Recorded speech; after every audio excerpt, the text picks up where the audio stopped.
aujourd'hui ça va être une vidéo encore sur les anneaux, donc là je vais insister sur une technique, c'est pas vraiment une technique mais c'est plus une position de main qui est extrêmement important à travailler lorsque tu es sur les anneaux, c'est ce qu'on appelle le false grip.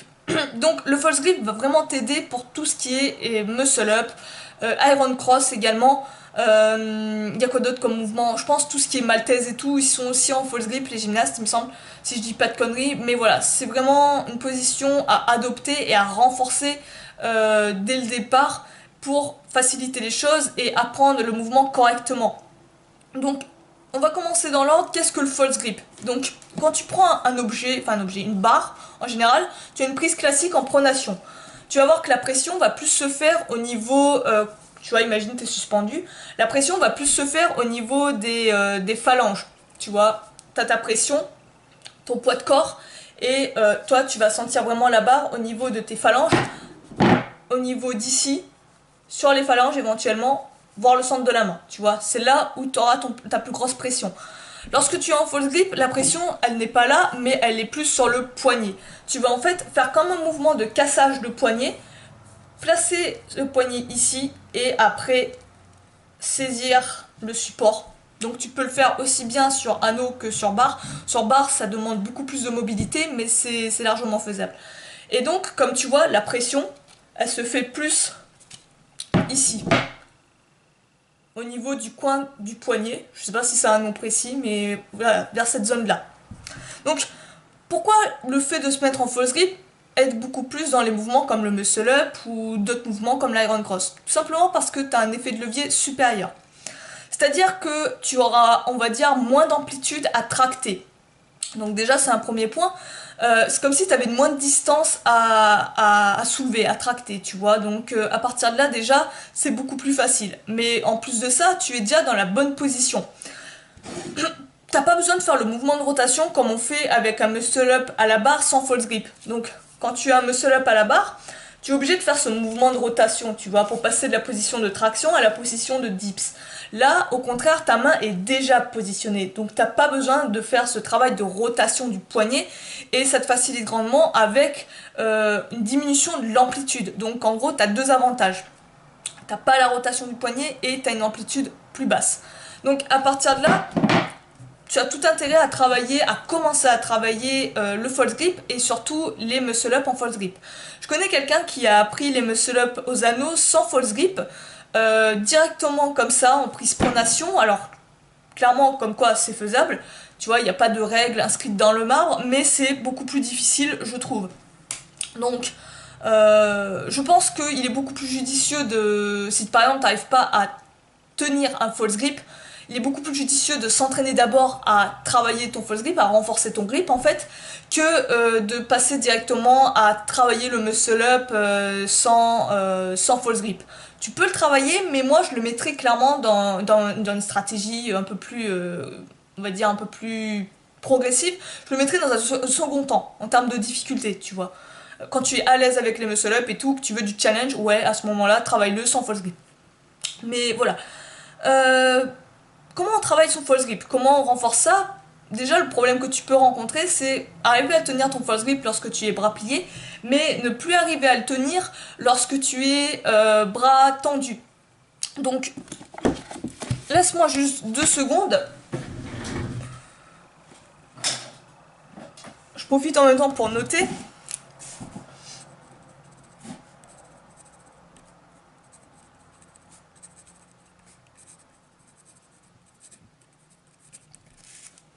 Lorsque tu es bras tendus, c'est là où tu peux justement passer de cette position de false grip à la position de pronation classique, on va dire. Donc tu vas glisser. En plus, si tu as les mains moites comme moi, je t'en parle même pas, et que t'as pas des anneaux en bois, mais en PVC ou en plastoc, ça va être la misère. Si t'as pas un grip fort, tu vas glisser, c'est chiant. Donc, comment on comble ça? Comment on renforce son false grip? Tout simplement en le travaillant en suspension. Comme quand tu travailles ton grip à la suspension à la barre, classiquement, bah là tu vas faire la même chose, mais en étant en false grip. Donc là, pareil, tu peux le travailler de différentes manières. En allant progressivement, il suffit tout simplement que tu aies tes pieds en support. Donc, rien de plus simple, tu abaisses les anneaux jusqu'à que tes pieds touchent le sol. Plus ou moins de pression, comme tu le désires au début. Mais petit à petit, il suffira que tu rehausses les anneaux jusqu'à quasiment plus t'aider de tes jambes et avoir, on va dire, un false grip, une suspension complète de ton propre poids de corps. Une subtilité que tu remarqueras lorsque tu seras en false grip, bras tendu, c'est que si tu te mets en position comme si tu voulais faire un bras tendu à la barre, tu sais, en gardant les mains comme ça, mais en le faisant aux anneaux et en plus en false grip, tu vas te rendre compte que tes mains, que tes bras vont être dans une position de pas de comment dire, pas complètement tendus. Ils vont être comme semi-pliés, très subtilement mais semi-pliés. Donc si tu veux travailler vraiment en amplitude complète, il va falloir que tu fasses un petit mouvement de rotation de ton poignet, de ton grip, en écartant les anneaux vers l'extérieur. Donc ça, c'est cette petite rotation qui va faire que là, tu vas être complètement en dead hang, ce qu'on appelle en dead hang, c'est-à-dire suspendu sans aucune tension dans le corps. Donc ça, c'est comme ça que beaucoup de gymnastes euh, commencent leurs travaux aux anneaux. Ils sont complètement en dead hang avec les mains, les poignets tournés vers l'extérieur. C'est l'avantage que tu as avec les anneaux, c'est que c'est amovible en fait. Donc tu peux les tourner dans tous les sens. Donc là, c'est vraiment, on va dire, une étape peut-être après. Au début, concentre-toi juste à garder le false grip. Même si tu as les bras semi-tendus, c'est pas un souci, ça fait une sous-progression. Mais à un moment donné, pense-y, si tu veux le travailler vraiment, par exemple, apprendre à travailler à tracter en muscle-up en amplitude complète, commence à travailler avec cette petite, on va dire, rotation des poignets vers l'extérieur. Et être vraiment en dead hang. C'est vraiment intéressant. Euh, une fois que tu es à l'aise comme ça, tu peux t'amuser aussi à augmenter la difficulté, par exemple en travaillant en L-sit. C'est-à-dire, si tu arrives à faire le L-sit, bon, en général, lorsque tu commences à travailler les muscle opposano, tu as quand même un certain gabage en termes de tension au niveau des abdos, donc le L-sit ne doit pas trop te poser de problème. Tu peux le travailler en L-sit, en fait, garder la suspension, false grip, et garder le L-sit. Te mettre en L-sit. Les jambes à 90 degrés, tu peux le travailler tranquillement là aussi. Ce que tu peux également faire, c'est si tu galères à garder ton false grip, aussi c'est garder une main en false grip et l'autre en prise classique. Ça, c'est une manière aussi de rendre l'exercice un peu plus facile et habituer une de tes deux mains au false grip. Bien sûr, pense à changer de main à chaque fois, à chaque série, du coup tu vas doubler un peu le nombre de séries.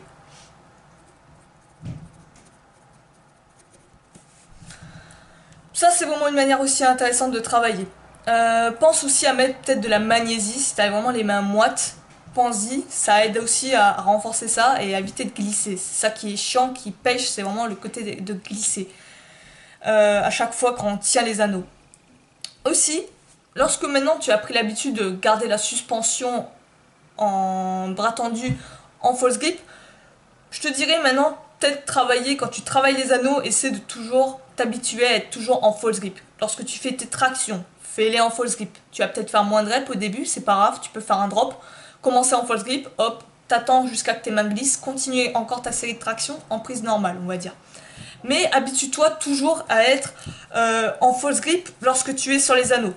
C'est comme ça en fait que tu vas vraiment t'améliorer et renforcer, on va dire, ton grip, cette prise assez particulière que tu retrouves pas forcément ailleurs. Donc plus tu le fais, meilleur tu deviens là-dedans. Même si c'est au prix en fait de, on va dire, niquer dans un premier temps tes performances. C'est pas trop grave. Au pire, tu travailles à côté à la barre. Ou prise classique quand tu en peux plus. Mais pense-y toujours à te forcer à être en false grip. Lorsque tu fais des tractions, en false grip. Lorsque tu fais des muscle-up, ben, tu es obligé d'être en false grip pratiquement. Lorsque tu fais des tractions horizontales, la même en false grip. Essaie dès que tu peux, mets-toi en false grip et travaille-le au maximum.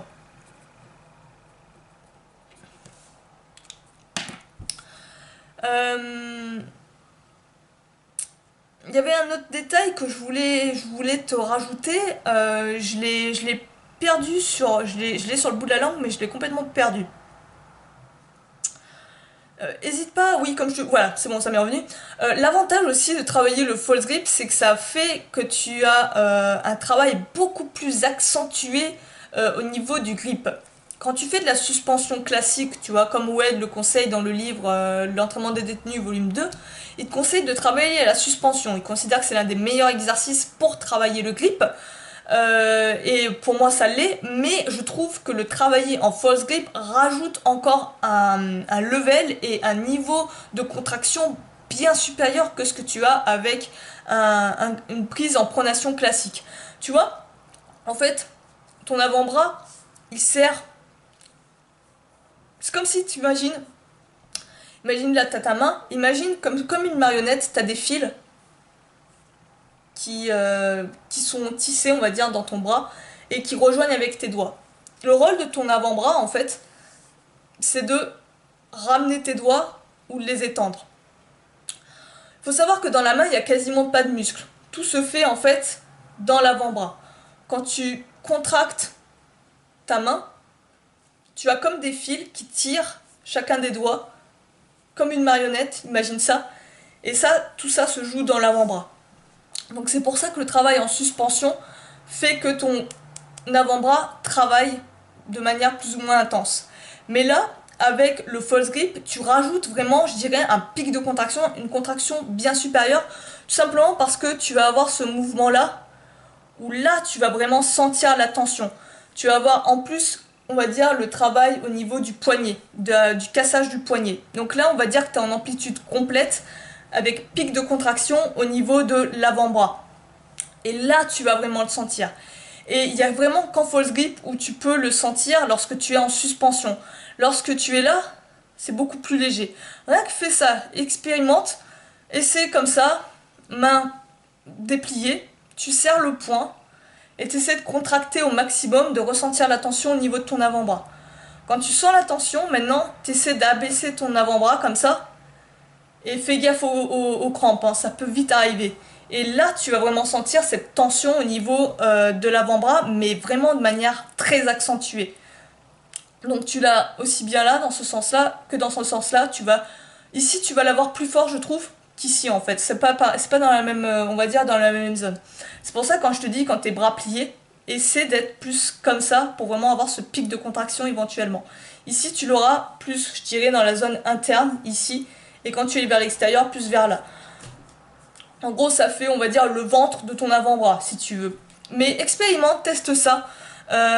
C'est vraiment intéressant. C'est le côté plus anatomique, mais c'est extrêmement intéressant pour comprendre comment au mieux optimiser et travailler tes muscles de manière le plus efficace possible. Donc pour moi, le false grip est peut-être bien plus supérieur que la suspension prise classique. Mais tu peux très bien travailler les deux, il n'y a pas de souci. Je pense que tu peux vraiment construire des gros avant-bras aussi avec une prise classique, on va dire, en pronation. Donc pas de problème avec ça. C'est bien de travailler les deux. Je pense que je t'ai tout dit. Il me semble bien.